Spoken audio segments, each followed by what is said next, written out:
Welcome to Tenor Tech, where I solve the problems you didn't even know you had. You begin by verifying the device model and screen ratio so the image fits without cropping. This matters because wrong ratios stretch images.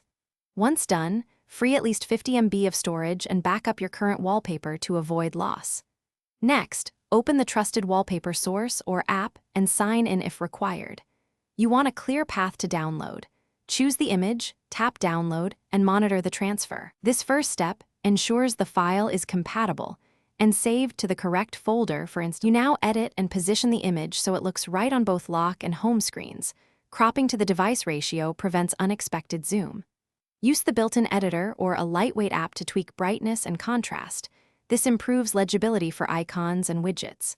Once satisfied, save the file as JPEG or PNG, then choose Set as Wallpaper and decide Home, Lock, or both. Make sure to preview if icons cover important parts. Reposition and save again before finalizing the change. You finish by confirming the wallpaper displays correctly on both screens. Check for cropping, compression artifacts, or misalignment. If it doesn't appear, restart the device first since a reboot often refreshes system caches. If the image looks corrupted, clear the source app cache or re-download the file. Corrupted downloads cause glitches.